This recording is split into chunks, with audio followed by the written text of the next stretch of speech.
பாட்டாளி மக்கள் கட்சி வன்னியர் சங்கத்தினுடைய செயல்பாடுகளை வாரம் உங்களை சந்தித்து பகிர்ந்து கொள்ள வேண்டும் என்று ஆசைப்பட்டு ஒவ்வொரு வாரமும் கடலூரிலே செவ்வாய்க்கிழமை அன்று உங்களை சந்திப்பதற்கான நாளை நம்முடைய மாவட்ட செயலாளர் கோபிநாத் அவர்கள் நிர்ணயித்திருக்கிறார்கள். ஆகையினாலே உங்கள் அனைவரையும் அன்போடு வரவேற்கிறேன், வணங்குகிறேன். நம்முடைய வன்னியர்களுக்கான தனி ஒதுக்கீடு 10.5% கேட்டு நாம் போராட்டங்கள் பலவற்றை நடத்தினோம்.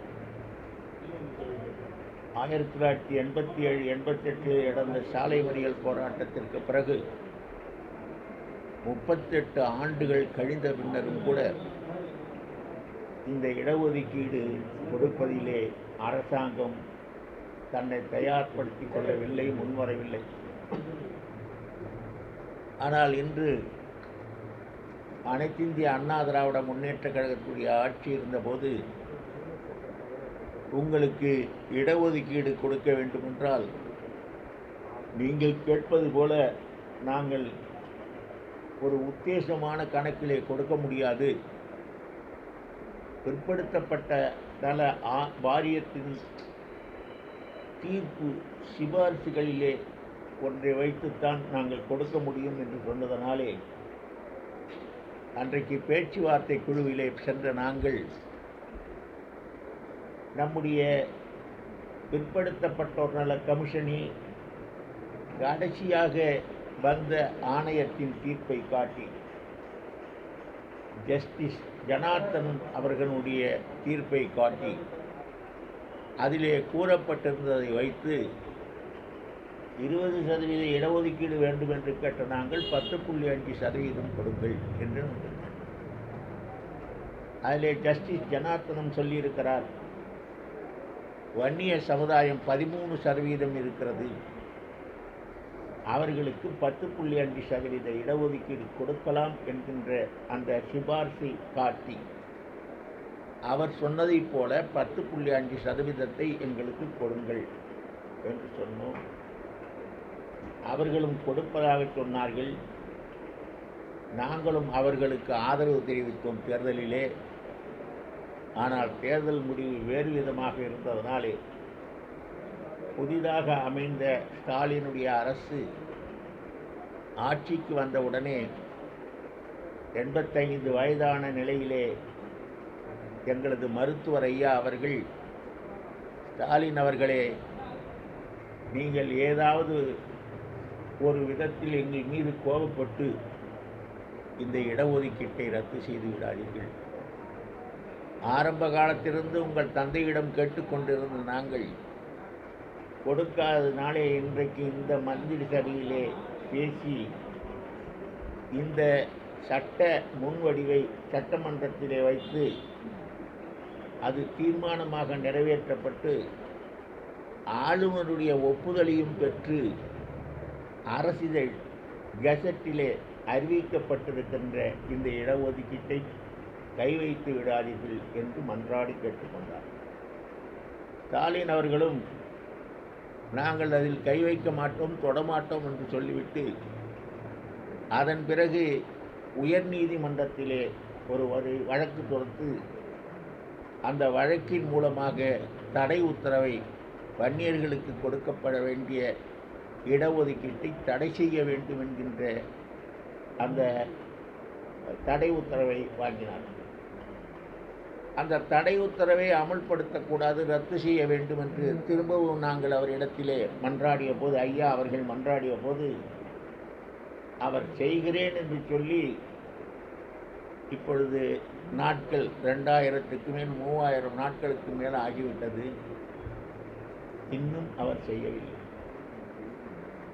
அப்போ மயிலே மயிலே என்றால் இறகு போடாது, எப்படியாவது மயில் இறகை பறிக்க வேண்டும் என்ற அடிப்படையிலே இந்த இடஒதுக்கீட்டை பெறுவதற்கு அரசுக்கு நிர்பந்தம் கொடுக்க வேண்டும் என்ற வகையிலே வருகிற டிசம்பர் மாதம் 5ஆம் தேதி அன்று தமிழ்நாட்டில் இருக்கிற ஒவ்வொரு மாவட்ட ஆட்சித்தலைவர் அலுவலகத்திலும் கோரிக்கை ஆர்ப்பாட்டத்தை அமைதியாக நடத்துவது என்று பாட்டாளி மக்கள் கட்சி முடிவெடுத்திருக்கிறது. வன்னியர் சங்கம் முடிவெடுத்திருக்கிறது.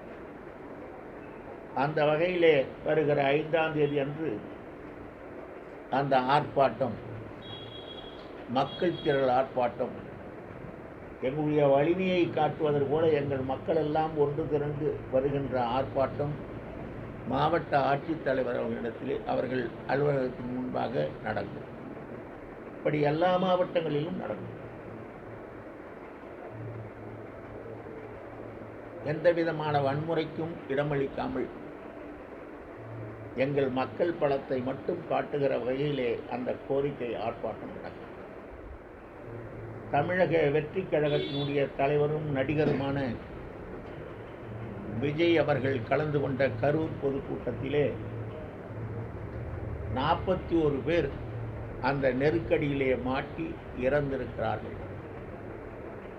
இதற்கு தனிப்பட்ட முறையிலே யாரையும் நாங்கள் குற்றம் சாட்ட விரும்பவில்லை.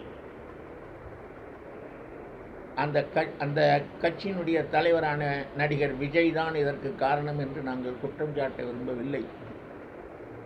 தமிழக அரசு போதுமான முன்னெச்சரிக்கை நடவடிக்கைகளை எடுக்கவில்லை என்றும் நாங்கள் குற்றம் சாட்ட விரும்பவில்லை.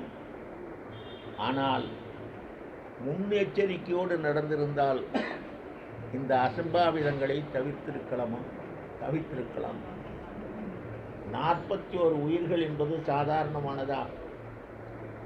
ஜாலியன் வாலாபாக் படுகொலைக்கு பிறகு பகிரங்கமாக மக்கள் மன்றத்திலே நிகழ்ந்த அவர்களை தாக்கத்தை ஏற்படுத்திய படுகொலை இந்த கரூரில் நடந்த இந்த பொதுக்கூட்டத்தில் நடந்த 41 பேருடைய மரணம். இதை தவிர்த்திருக்க என்னென்ன செய்திருக்கலாம் என்று அரசாங்கத்தில் இருக்கிற அதிகாரிகளும் புத்திசாலிகளும் சிந்தித்து பார்க்க வேண்டும். என்றால் தமிழகத்திலே பல கூட்டங்களை பார்த்திருக்கிறோம். பேரறிஞர் அண்ணா அவர்கள் மறைந்தபோது அந்த கூட்டத்தை பார்த்தவர்கள் உலகத்திலே இதுவரையிலே நடக்காத பெருங்கூட்டம் அண்ணாவுக்கு கூடியிருக்கிறது என்று சொன்னார்கள். அதிலே எந்த விதமான அசம்பாதமும் நடக்கவில்லை. அதை போலவே எம்ஜிஆர் முதல் நாள் தேர்தல் பிரச்சாரத்திற்கு வருகிறேன் என்று சொல்லிவிட்டு மறுநாள் அதிகாலை வந்தார் தேர்தல் பிரச்சாரத்தின் போது. அந்த கூட்டங்கள் கூடியிருந்த போதெல்லாம் இப்படிப்பட்ட பலி சம்பவங்கள் நடக்கவில்லை. அழகு தமிழிலே பேரறிஞர் அண்ணா அவர்கள் பேசுகின்ற கூட்டத்திற்கு 4 மணி நேரத்திற்கு மேல் காத்து கிடப்பார்கள் மக்கள். அப்படி கூடியிருந்த கூட்டத்தில் எல்லாம் இப்படிப்பட்ட பலி சம்பவங்கள் நடக்கவில்லை. காமராஜர் வருகிறார் என்றால் ஒரு கவர்ச்சியிலே ஓடி வருவார்கள், எளிமையான தலைவரை பார்க்க வேண்டும் என்று. அப்பொழுதும் இப்படிப்பட்ட துப்பாக்கிய சம்பவங்கள் நடக்கவில்லை. ஆனால் இன்றைக்கு இந்த சம்பவம் நடந்திருக்கிறதென்றால் அரசியல் கட்சியை புதிதாக துவக்கிய விஜய் அவர்களுக்கு போதிய அனுபவம் இல்லை என்று ஒரு காரணத்தை சொல்லலாமே தவிர அந்த கூட்டத்தால் வந்ததுதான் கோளாறு என்று சொல்ல முடியாது. அரசாங்கமும் காவல்துறையும் நினைத்திருந்தால் அதை தடுத்திருக்கலாம். இப்பொழுது இந்தியாவினுடைய நிதி அமைச்சரே அங்கு வந்து பார்வையிடுகிறார். அப்படியானால் அந்த பிரச்சனை இந்தியா முழுவதும் எப்படிப்பட்ட தாக்கத்தை ஏற்படுத்தியிருக்கும் என்பதை நீங்கள் உணர்வீர்கள். அவர் வந்த போது என்ன சொல்கிறார்? நீங்கள் கூட்டம் நடத்துவதற்கு அனுமதித்த இடம் சாலை ஓரமாகவே இருந்தது.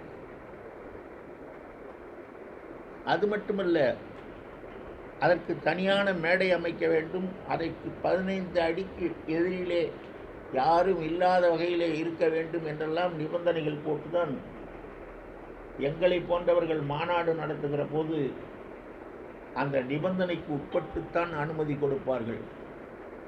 ஆனால் அங்கு மேடையே இல்லை. நடிகர்கள் பயன்படுத்துகிற கேரவன், அந்த கேரவன் வாகனத்திலே, பெரிய பஸ் மாதிரி ஒரு கேரவனிலே அவர் ஏறி மேலே நின்று கையசைத்து கொண்டு வருகிறார். நாமக்கல்லிலே பேசிவிட்டு இங்கே வருகிறார். அது வரையிலே அங்கே கூட்டம் நெறிந்து கொண்டிருக்கிறது. அந்த நெறிந்து கொண்டிருக்கிற கூட்டத்தின் முன்னே அந்த கேரவன் வேன் வருகிற போது, பஸ் வருகிற போது, அதற்கு வழிவிடுங்கள் வழிவிடுங்கள் என்று காவல்துறையினர் இடித்து தள்ளி இடஒதுக்கீடு செய்து கொடுக்க, அவருக்கு பாதுகாப்பாக வந்த தனிப்பட்ட முறையிலே அவர் அமைத்து கொண்ட பம்சர்கள் அவர்கள் இறங்கி ஒரு பக்கத்திலே மக்களை தள்ள, எதிர்பாராத கூட்ட நெரிசலிலே மூர்ச்சையாகி பலரும் ஆண்டிருக்கிறார்கள் என்பதுதான். நீங்கள் நன்றாக சிந்தித்து பார்க்க வேண்டும். ஒரு கூட்டம் கூட்ட வேண்டும் என்றால் மாலை வேளையிலே கூட்டம் நடத்த அனுமதி கொடுப்பார்கள். அதிலும் பேரறிஞர் அண்ணா அவர்கள் திராவிட முன்னேற்ற கழக தோழர்களிடத்திலே கூட்டம் நடத்துங்கள் என்று சொன்னால் ஞாயிற்றுக்கிழமையிலே நடத்துங்கள். அன்றைக்கு தான் யாரும் அலுவலகத்துக்கு போக மாட்டார்கள், அன்றைக்கு ஃப்ரீயாக இருப்பார்கள், அந்த நேரத்திலே போடுங்கள் என்று ஞாயிற்றுக்கிழமையிலே தான் கூட்டம் நடக்கும். ஆனால் இன்றைக்கு பட்ட பகலிலே 11 மணி அளவிலே அங்கே அந்த கேரவன் வேன் போகிறது. அந்த நெரிசலிலே சிக்கி இவ்வளவு பேர் பரிதாபத்திற்குரிய வகையிலே பலியாகியிருக்கிறார்கள் என்றால் இதை தாங்கிக் கொள்ள முடியவில்லை. நேற்று நாடு பூராவும் இதற்காக கடையடைப்பு நடத்துகிறார்கள் என்றால் எல்லா மக்கள் மத்தியிலும் இந்த பலி ஒரு பெரிய அச்சத்தை கொடுத்திருக்கிறது. எல்லோருக்குமே இந்த பலியை தடுத்திருக்க வேண்டும் என்ற எண்ணம் வந்திருக்கிறது. எனவே இது போன்ற அலட்சியமாக அரசாங்கம் கையாளுகிறதோ அல்லது அரசியல் கட்சிகள் கையாளுகிற முறையிலோ சாவுகள் நடக்கக்கூடாது. நாங்களும் கூட எத்தனையோ மாநாடுகளை நடத்தியிருக்கிறோம், பெரிய பெரிய கூட்டங்களை எல்லாம் நடத்தியிருக்கிறோம். அந்த கூட்டங்களிலெல்லாம் இப்படிப்பட்ட சாவு பலி நடந்ததில்லை. ஆனால் இது நடந்தது தமிழ்நாட்டிலே. இதுதான் முதல் முறை, இதுவே கடைசியாகவும் இருக்க வேண்டும். இப்படிப்பட்ட சாவுகளுக்கு இடம் கொடுக்கக்கூடாது என்பது என்னுடைய கருத்து. அப்போ அவருக்கு எடுத்து சொல்ல ஆள் இல்லையோ இல்லை. ஒருவேளை அப்போ தேர்தல் நெருக்கமாக இருந்ததுன்னா அப்பயும் போயிருப்பார். இப்போ 6 மாதத்துக்குள்ளார தேர்தல் வருது, ஒரு சாவியும் விடக்கூடாது. இப்போ எம்எல்ஏ எம்பி எல்லாம் பாருங்கள், தேர்ந்தெடுக்கப்பட்டவன் வெளியிலே வரமாட்டான். இப்போ தேர்ந்தெடுக்கப்பட்டான இங்கே ஒரு ஆள், அவன் எங்கேயாவது பார்க்க முடியல பாருங்க, வரவே மாட்டான். மறுமுறை எலெக்ஷன் வருதுன்னா அந்த எலெக்ஷன் வர நேரத்தில் எவமுட்டி சாவாக இருந்தாலும் வருவான், ஆட்டுக்குட்டி சத்தா கூட அங்கே வந்து கொஞ்ச நாள் உட்காந்துருக்கும். இப்படி ஒரு பழக்கம் அரசியலிலே மக்களை ஏமாற்றுவதற்கும் மக்கள் வாக்கை கவருவதற்கும் ஒரு பழக்கம் அரசியல்வாதிகளுக்கு நன்றாக தெரிகிறது. அதனாலே அவர்கள் செய்கிறார்கள். நாங்கள் சமூக சிந்தனையாளர்கள், எனவே அரசியல் கண்ணோட்டத்தோடு இதை பார்க்கவில்லை.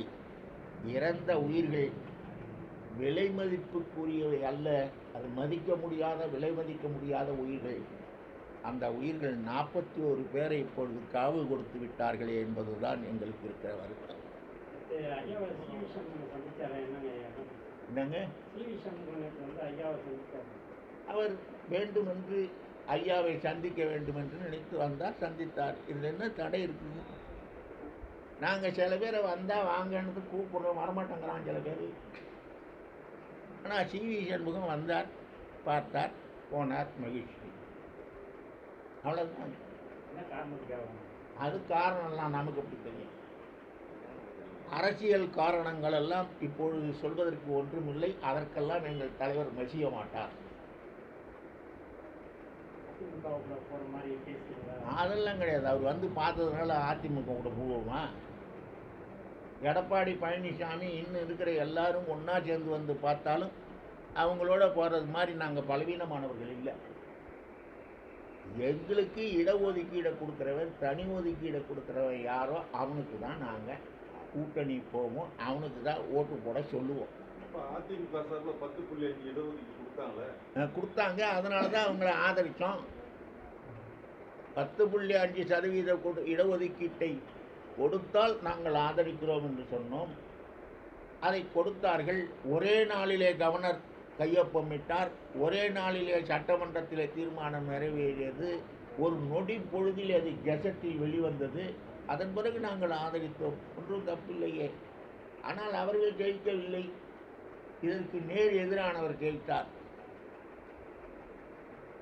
ஆகையினால நாங்கள் சொன்னபடியே தானே ஆதரிக்கிறோம். இப்பயும் அப்படி தான் சொல்கிறோம். நீ இடஒதுக்கீடை கொடு, எங்கள் கையில் முக்கிய நிர்வாகத்தை எல்லாம் கொடு. இந்த உள்துறை அமைச்சர், சட்டம் ஒழுங்கை பாதுகாக்க அமைச்சரை கூட எங்கள் ஆளுகிட்ட கொடு. நிச்சயமாக அவன் துணிஞ்சு செய்வான், நடவடிக்கை எடுப்பான். அப்படி தான் சொல்கிறோம். ஆகையினால எங்ககிட்ட ஒளிவு மறைவே கிடையாது.